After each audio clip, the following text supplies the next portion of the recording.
Hey guys, welcome back to my channel. This is Zero Gaming here, and today we're going to talk about all 4 characters that will be featuring up in the upcoming banner. So I'm just gonna make it quick with the character that get the least rework. Alright, so starting off, we're gonna have Shadow. Shadow doesn't get any rework on his base skill and his LD, but he does get a upgrade for his Crystal 1190. So his EX now becomes a 3 single target HP attack which ignore defense with a 50% splash. And he has improved on his EX buff, which provide him a 20% self-stolen bravery damage and HP damage up. His additional ability now lasts for 3 turns, which also grants him his evasion buff, which is also a 3-turn buff, and provide a 60% self-attack up, 20% self-overflow up, and 40% self-brave damage cap up. So nothing too specific or special about Shadow's rework, or I'll say featured here.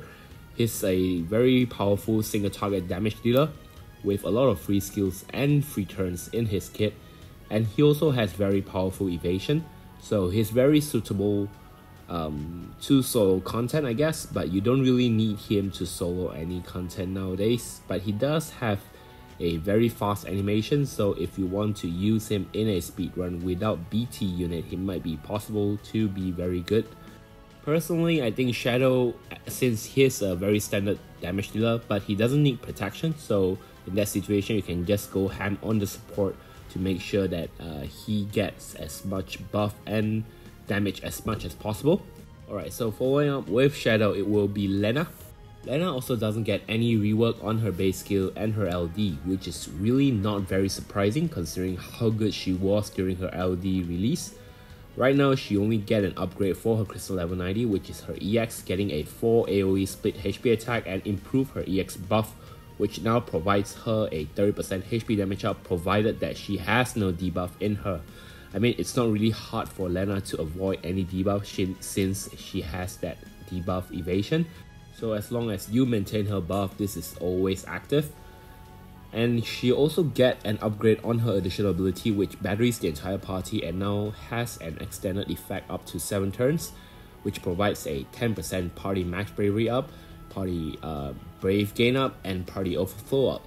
So I say Lenna is actually a pretty decent support. I use her a lot during her LD release. I even use her right now before her Crystal 1190. Lenna provides a very decent attack up to the entire party. The only problem, in my opinion, is that she doesn't have any brave gain up, despite the fact that she batteries the party a lot, and this makes her a lot less desirable to run with units that actually relies a lot on brave gain up, for example VIII. But regardless, Lenna is still a very powerful support. Her brave damage overall is quite subpar, but she doesn't need brave damage to actually do a lot of HP attacks, since her LD and the HP attack after her LD deals damage according to the party max HP. So she can pair well with units like Porum, which provide HP overflow, or even Paladin Cecil in that situation, where she can maximize her attack capability. Following up after these 2 characters will be Terra, who will be getting her rework and her Crystal 1190 and a BT plus as well. So Terra's skill 1 has been reworked into a 3 single target HP attack with 80% splash. Her skill 2 is a 3 single target HP attack. It's really weird that her skill 2 and her skill 1 has the same amount of HP dumps, especially when her skill 1 has the benefit of having 80% splash. This changes completely into the fact that Terra's skill 1 is now more desirable as a button compared to her skill 2, although her skill 1 doesn't have AoE brave damage, but her skill 2 is still less desirable in this situation. Her LD right now becomes a 4 AoE split HP attack. Other than that, no changes. Her Crystal 1190 upgrade her EX into a recast gauge starting at 50%, and it's now a 4 single target HP attack with 50% splash. She also extended her EX buff to 7 turns and now improved the buff into providing a 20% self HP damage and self brave damage up. And dual cast, which is her HP attack after using her EX, will now have a 50% splash to the entire enemy. So I guess this is pretty good. Overall, a very decent damage boost for Terra. Her additional ability, which upgraded from her Crystal 1190, is now a 6 turn effect, which grants her 5 stacks of her overhead buff and provide a 20% self max bravery up, 20% self stolen and game overflow, as well as 40% self brave damage cap up. Like I said, a lot of damage right now for Terra herself. Her BT effect previously was 30% party stolen overflow up, 20% party gain overflow up, 20% party HP damage cap up, 20% party HP damage up, as well as 50% bravery refund by brave damage dealt. Right now, with her BT plus, she'll be adding another additional 20% party HP damage up to 40%, and 10% party HP damage cap up to 30%, which is pretty nice really. As a damage dealer, we always like to have more HP damage cap up. So Terra is essentially a Turn Hogger. She's very famous for that, and she's a magic damage dealer. Aside from her BT effect, her auras are mostly selfish and her utility as well. So first of all, I would like to talk about Terra's issue as a Turn Hogger herself. The main problem for Terra is the only turn hogging skill that she has is her LD, which provides her multiple turns at a time so that she can spam her skill 1 and skill 2 continuously. But the problem with this is her LD has limited usage, and Terra can't exactly control how much turns she wants to use or how much turns she wants to go at a time. It's fixed that after using her LD, she will gain 4 instant turn with 3 skills. 4 or 5, I don't really remember, but it's that specific amount. So Terra, with that being in mind, she has been compared with a lot of Turn Hoggers such as Lightning and Tidus. And to be honest, Tidus is really easy to use as a Turn Hogger because of the fact that he can just spam his skill 1, depends on how many turns you want him to take, and he benefits a lot from having his follow-up every time he attacks, which greatly boosts his damage and his capability as a Turn Hogger. As for Terra, that is the issue where she cannot control the amount of turn that she wants to take, like I mentioned before. So using her is like you want to end the stage as fast as possible because you only had limited amount of turn hogging. And to be precisely honest, because of her turn hogging mechanism, she's not going to be a unit that deals a lot of damage in one action itself. 3 single target HP attack may seem a lot, but it's really quite common nowadays in the Crystal level 90 era, so that's one of the reasons that makes Terra less desirable.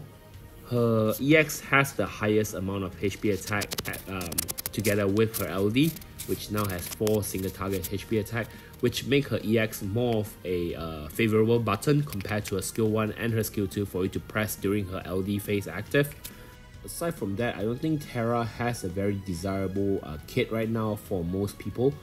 I personally would like to green her, but I'm not sure whether or not I want to spend that resources because I'm waiting to blue Laguna and Irvine, which is the upcoming unit.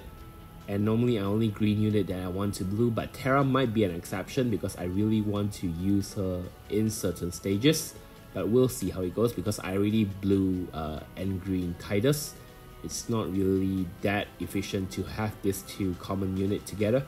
So I guess we'll see how it goes. And as usual, since Terra is a Turn Hogger, just pair her up with units that benefit a lot with Turn Hoggers. For example, follow-up attacker like Core, Garnet, or Kane, or even Laguna's BT effect, which I will be talking about in the following after this. And finally, we came to the main prize of the banner, which is Laguna, my man. Yes, Final Fantasy VIII Best Daddy. Anyway, Laguna get his rework on his skill 1 and his skill 2, as well as his Crystal level 90 upgrade with his EX additional ability, as well as a new LD and a new BT, all in this coming event. His skill 1 is a 2 AoE split HP attack, and his skill 2 now becomes a 2 single target HP attack with 50% splash. So it depends on whether or not you're going for an AoE damage or a single target damage you want to use which skills. His EX is now a 4 single target HP attack with 50% splash as well. His additional ability has been extended up to 6 turns, which provide a 40% self-brave damage up when targeting debuff target, a 50% party max bravery up, and a 40% self-brave damage cap up. His new LD is a 4 AoE split HP attack which grant 1 free skill after using it, and it provides a debuff which lasts for 6 turns on all enemy. The debuff inflicted a 3% attack, defense, and HP damage resist down per debuff on the enemy itself, which can go up to 24% with 8 maximum debuff. Funnily enough, the debuff is called Kuchi Kuchi treatment, which is the phrase that Laguna used during the original game to the Mumba, And for those who actually originate from my country, Kuchi Kuchi actually means tickling. So I'm not sure whether or not it's the same for other countries or whether it's the same in Japan, but it's really fun to take a look at this Easter egg, I call it. But anyway, it's a very nice coincidence. Using his LD also grant him a LD buff for 9 turns, which provide a 40% self-attack up, a 20% overflow and HP damage up, as well as triggering a new follow-up attack every time Laguna attacks the enemy, which now does a 2 AoE split HP attack, which is pretty nice. He just want to do more follow-up like his son. Anyway, like I mentioned, Laguna also get his BT, and his BT actually inflict a new debuff, which is a gold frame debuff which lasted for 4 turns.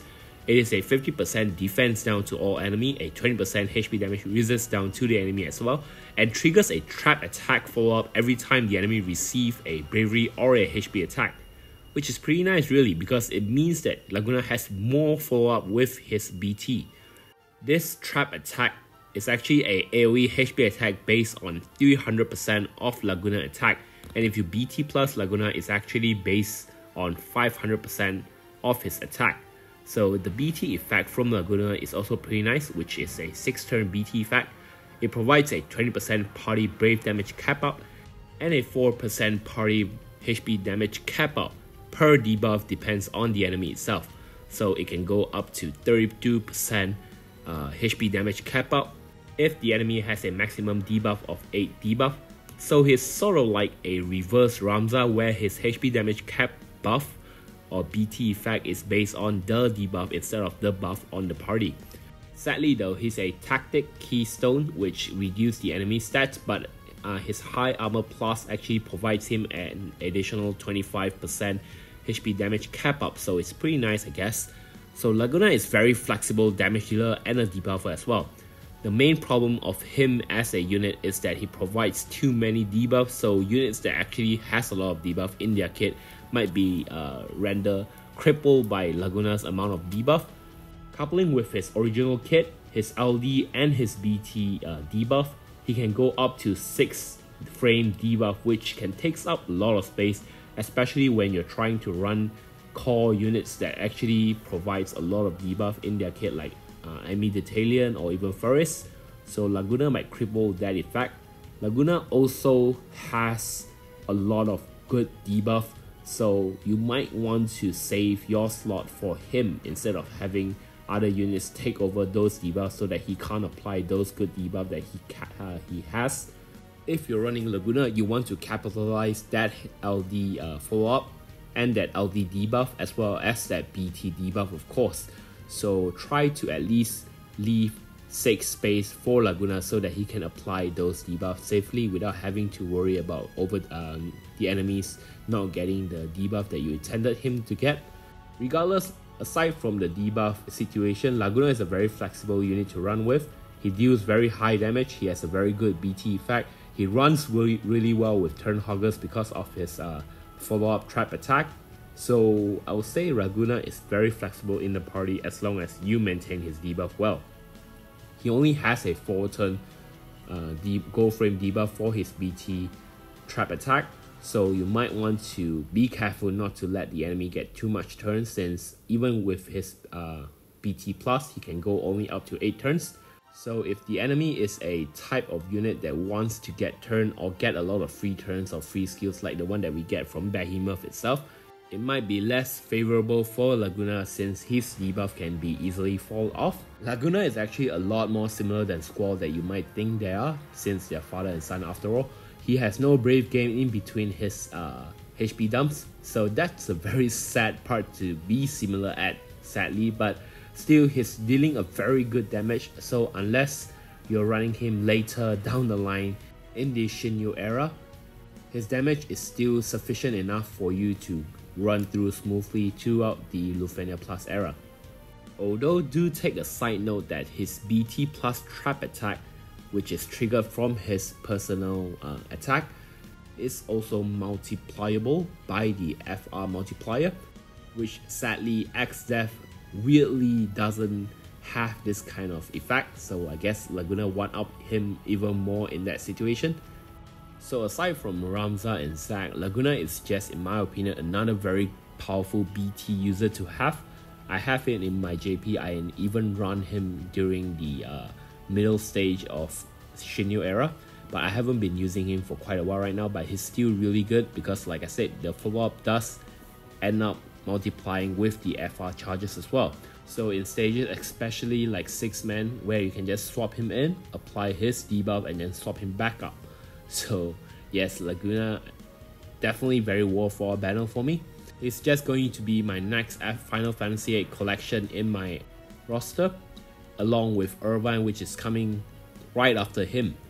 As for Terra, Shadow, and Lenna, I already blew Lenna, so nothing too fancy over there. I'm just gonna upgrade her to a Crystal 1190 and then use her a lot more often again. Shadow, I didn't get his LD, so I don't really care. As for Terra, I really want to green her, so I might just do right that, or I just might green her in my alternate account. I'm not really sure, since if I want to green her, I might really want to get her FR as well, and I have no plans on getting her FR since I'm gonna get Tidus FR. Like I said, having both Tidus and Terra Max is a little bit not very smart in the resources saving situation, since they actually both perform very similar role in stages. So we'll see how it goes. I might just leave her to my alternate account instead. But anyway, thank you guys for watching. So what's your plan for this banner? Are you guys gonna pull for any of these 4 units? Let me know down in the comments below. If you're a fellow Laguna stan, good for you. I just want to say that because Laguna has been in my waiting list for quite a while now. I already got him in JP, but I still want to max him up in global. That's just how much I want to have him again. Alright, so thank you guys again for watching. If you like my content, consider subscribing to my channel and let me know what you guys think on this. If you have suggestion on how could I improve my commentary on this, do let me know down in the comments below. Thank you guys again for watching, and I'll see you guys in the next video tomorrow. Cheers.